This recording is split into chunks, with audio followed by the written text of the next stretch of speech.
Hey Patrick, how you doing? How you doing, brother? I'm doing well. I'm doing good, thanks for obviously, making a big move to a place like Jackson Wink, you want to be able to get to the level here. So the fact that you did make that leap and now you're here, just what's that like to kind of see the culmination of all that?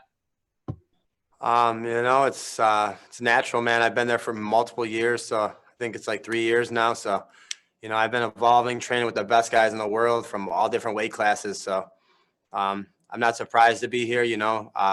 That gym breeds champions, and now I'm fighting for my first world championship. hmm And I know back in Buffalo, you trained with Solomon Renfro too, who's coming off a big win too. Were you able to catch his most recent victory? I believe it was the first finish of his career. Yeah, man. Me and Salman's like a little brother to me, man. I FaceTimed him yesterday. I was watching his fight live with all my people from Jackson Wink. He's like really like family to me. So, yeah, I did watch him, and I'm very proud of him. I know how well he's going to do in his career, and I believe in him more than just as much as I believe in myself, should I say? Yeah. And when you look at a guy like Juan, obviously he's very well rounded, but where do you feel like, maybe is the weakest part of his game? Um, I don't think he has any weak parts of his game, man. I just think I'm better than him everywhere. So, if I'm going to be honest with you, I don't think he has any weak parts of his game, but I think I'm better than him everywhere. I think he's better at wrestling and striking than he is maybe necessarily at grappling, though. So if I had to nitpick at one thing, it'd probably be that. Steve? All right, Patrick, thank you and appreciate the time today. A little over a year ago, you made your Bellator debut, and now here you are fighting for the vacant bantamweight title. So, what does that mean to you to have come up in the organization so fast? I'm proud of it. I've come up in every organization I've ever been in this fast. I'm a belt collector. Previously, I was in the King of the Cage promotion, and I ran through everybody I've ever fought there. Prior to that, I think I fought Prodigy. Prior to that, I was an amateur in the Fighter Source tournament. I ran through everyone there. So, ever since I was an amateur, I've been doing this. So I'm not surprised, but I'm grateful and honored to have the opportunity to display my skills. And like I said, I'm 6 minutes in the promotion. That's a third of the time from my opponent's last fight. You know what I mean? And look where I'm at. So, I'm putting in work, and it's all going to come to fruition on Saturday night when I beat Juan Archuleta. You're definitely putting in work, and that work has obviously reaped the benefits here with this title shot. But there have been a lot of different names talked about for that title shot. Sergio Pettis has been mentioned as well. So, at what point did you know it was going to be you and Juan Archuleta? To be honest with you, I got a call previously to July 24th, and my manager said it was set in stone. But the only way those guys are going to get a title shot over me is just because their names. If you look at our body of work, man, who's doing it like that, like me? You know what I mean? It's crazy to think that anyone would be mentioned over me. I think I'm the number one seed if it were a tournament. So I think I got the call like maybe May or something or June, and that it was going to be official for me and Juan, and then we were going to fight, and that's the fight they were going to look at. And then over the next few weeks, it then became official, finding a date, a venue, all that, because COVID was still going on. Well, I guess that's my last question for you, actually, is how much has COVID changed the way you train for a world title fight? COVID has not changed any part of my training at all. I've been to Jackson Wink. We've been working in smaller groups, but the smaller groups that I work with are all the training partners that I necessarily would work with anyway. So there's just not a lot of stragglers on the mat. You know what I mean? Other guys that are in like not as high level. So I guess it hasn't really changed anything. And it's actually made me better because it made me build a facility back home for myself. And the one thing that you can do is if you isolate me, um, I come out better than ever. So I've had to be a little bit more isolated in smaller group sessions and with not as many eyes in the room. So I feel like it's let me improve, and it's let the coaches have more individual work with me. And I think it's made me a lot better of a fighter and a lot better of an athlete, especially mentally. All right. Well, we look forward to seeing how that plays out on Saturday night. Good luck. Thank you. Hi, Patrick. Thanks for the time today. Anytime, man. I appreciate it. So, as you mentioned earlier, you believe that you're better everywhere than Juan Archuleta, and he's primarily known for his striking, and you're primarily known for your grappling. So, I'm wondering, are you going to try and play to your strength, or do you really want to test yourself against the striking pedigree to prove that you are, in fact, better everywhere? No, man, I don't necessarily just call myself a grappler. I guess they just named me that because I finish people on the ground. I could fight standing up as well. And, it just so happened that no one's been able to stuff a takedown. So, I don't mind wherever the fight goes. I don't need to prove myself just because he's a striker, I think I'm already the better striker anyway. So, wherever the fight goes, wherever it plays out, I just plan on dragging him to hell, man. No matter where it goes, I plan on engaging and fighting. So to me, it does not matter if we stay standing up for 25 minutes or if we hit the mat in the first minute. I'm ready just to go fight him, and I'm going to let my fighting prove that I'm better than him everywhere. Right. And throughout your entire career, you've been known for your activities. You do fight a lot. But as we've seen with these fighters before who become champion, their activity seems to drop off a little bit. So I'm wondering, are you planning to be an active champion and how many times do you want to defend your belt per year? 3 times a year at least, man. I want to fight 3 times a year if I got the title, especially because it's a longer fight. I used to pride myself on fighting 4 times a year. I did it my whole career. But 3 times would be a little better because, you have those extra 2 rounds of damage, but I want to be an active champion, right here, when I win on Saturday night, I'd like to defend it in 2020 here and keep the ball rolling. I've only fought on New Year's of last year, basically. So with COVID going on, I want to fight here, put this guy away, and then I want to get back out there. You know what I mean? I want to stay active. Yeah, and before this, your fight was in the cross-promotion event with Ryzen. And I'm wondering, how different is it even though you weren't really a Ryzen fighter for the night, you were still fighting under their banner with the co-promotion. So how different is it the way that they do things compared to Bellator? It's a lot different, man. You have way more fans. That arena's huge. The crowd doesn't make any noise. And I fought underneath a completely different rule set. I made 134 pounds instead of 135. And I'm one of the guys that brought themselves over there. I think, in the uncomfortable, I don't know if any Bellator people have ever won in the Ryzen ring either. I think Darian Caldwell fought there and then John Macapa. And they were both unsuccessful. So, I did it differently. I put the guy away in 90 seconds. And since then, that guy's been on a 2-fight win streak. So it's a lot different. And for that night, I was a Ryzen fighter, being underneath the rule set, being in the square instead of the cage, instead of the circle, should I say. It's just a lot different. And, it was a good night for me. Hey, Patchy. I wanted to follow up on something that Steve actually asked earlier. So when you re-signed with Bellator in April, you had no expectation of a title shot. Were you thinking maybe you'd have to fight 1 or 2 more times before the belt? Well, I re-signed with them actually after my fight last October and last October and the Mohegan Sun, actually, as a matter of fact. And then I got the opportunity to go to Ryzen. So with the win in Ryzen, I definitely did feel I deserved the title shot, and I didn't know if it would be next, but the only way like I said earlier, if it wouldn't be next is just the names, because these guys are a little bit more well known to the casual fans, but the diehard fans know who's putting in work. They know who's who's the hunter, man, and that's me. So I was just hoping Bellator would honor that, and as they did, man, and I have the best manager in the game, Ali Abdelaziz, man. He worked everything out for me, and he really got me this title shot, so I'm very thankful for that. And, it wasn't that I wasn't that unaware, though. I feel like it was well-deserved.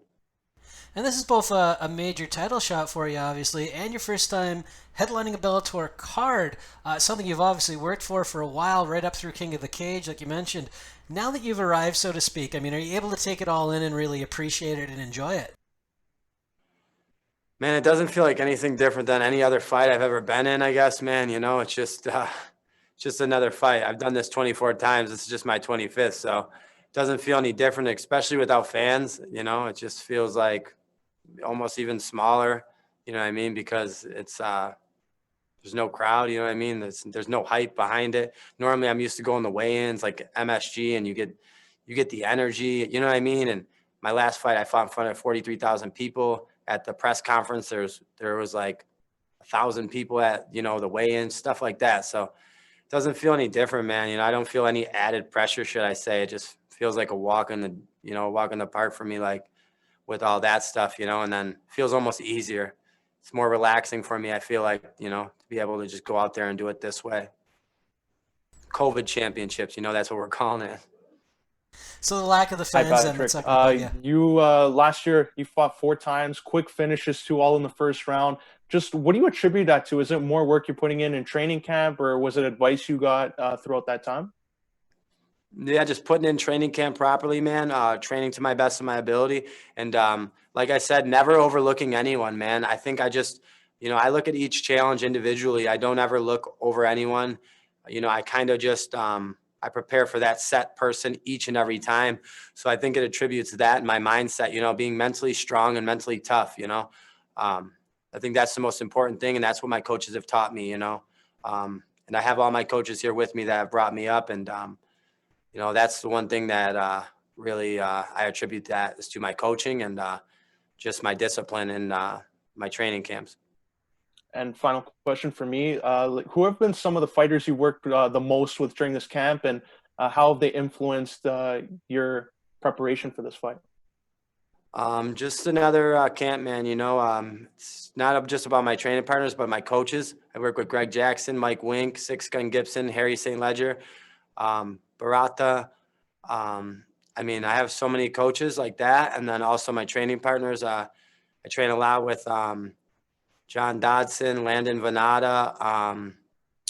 Did a little bit of time with Cerrone at the ranch, Pico, Edwin Cooper.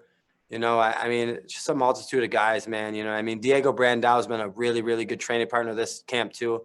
So, you know, just all those guys, and then all the guys back home too. You know, from I got Solomon Renfro, Sean Felton, Jeff Dents, G Dot, Afro Pat. You know, all my guys, man. So, you know, a lot of them they're not the biggest names, but I want to give them some respect and some clout too, because without them, I wouldn't be in this position I'm in.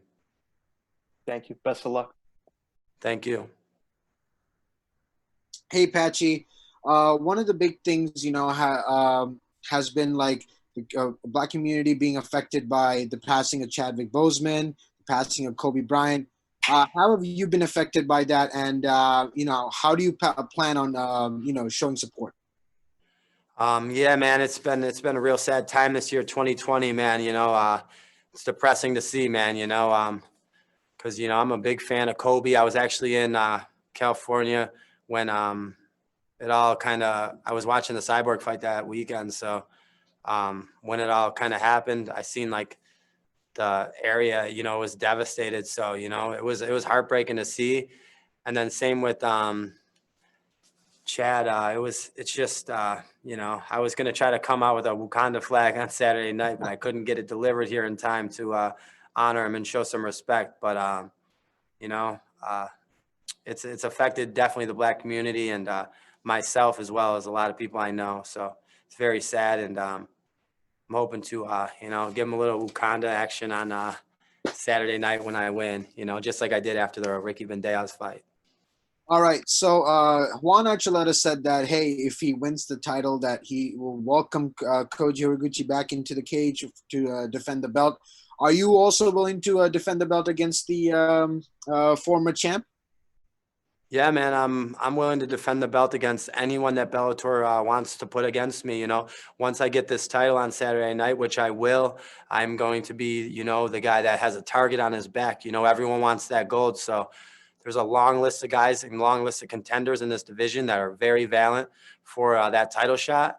And I think Sergio Pettis actually has the next shot. You know, it's so if Sergio wants it, I would entertain that. But if Horiguchi wanted it, I would also entertain that, because, you know, he did vacate the belt. And, you know, I can respect the move he made, because, you know, hasn't been a champion here since he's vacated it last year. And now we're getting the opportunity to fight for it. So either one of those two fights first, you know, and then there's a long list of contenders, you know, that are really chomping at the bit to get up here. So I want to put those guys down too. All right, thanks, Patchy. Looking forward to seeing your fight. Anytime, man. Thank you. I appreciate it.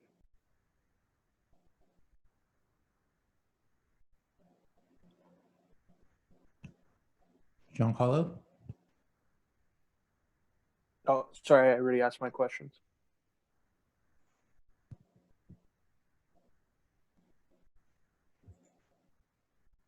All right, we'll take one more from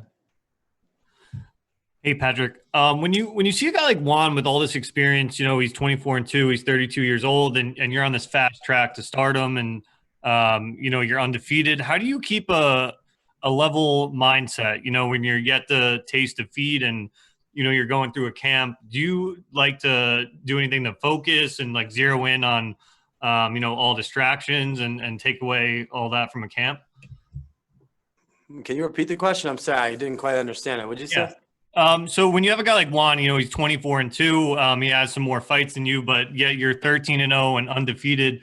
When you're, you know, you're 27 years old, when you're going through like camps and all that and distractions, what do you feel is like the biggest difference in terms of where you're at in your career versus him being 32 years old, and having, you know, a little bit more experience? Juan doesn't have any more experience than me. He just didn't have an amateur career. If you look and see when we both started fighting, I think I almost made my debut before him or just right around the same time. Just that I'm from New York and we had to accumulate amateur fights, and I fought the hardest amateur fights. I also have 24 wins, but I just have 0 losses. So I don't think he has any more experience than me. He's just a little more hyped because of the people that he's around. And that's it. Where I'm at in my career is just as experienced as him, and I'm just as well trained as him. I'm trained around the best fighters, and I'm always in training camp. So where I'm at in my career, I plan to show that I'm just more experienced, more well-rounded. I have a higher fight IQ, and I'm just the overall better fighter, you know, even though our age, you know, even the disparity in our age, you know. The only thing that he has on me is maybe years, and the thing I have on him is called youth. Yeah. And do you look to impose your own game plan, or are you like looking at film of his and looking at his, you know, reactions and his fight style, or do you just look to impose your own game plan? No, I mean, I watch and see his tendencies and stuff like that. I actually don't. My coaches watch and see his tendencies, and then they train me as such. But you know, I don't plan on like pre-thinking anything prior to going into the fight. My fight IQ will do that for me. When I get in the fight, I just trust my reactions, and I trust that I can beat him in any facet of the game of MMA, you know? I don't think like I need to grab a hold of him and get him down, you know? Or I don't think I need to like pressure him and put him against the cage, and that's the only way, you know? I feel like my fight IQ mixed with my experience and my dedication to my training will let me adapt to whatever happens in there. And that's how I would go earn my finish or earn the way I dominate, you know? Thank you. Anytime. Thank you. All right, thank you very much, Patchy. Anytime, brother. We'll wrap this up and return shortly with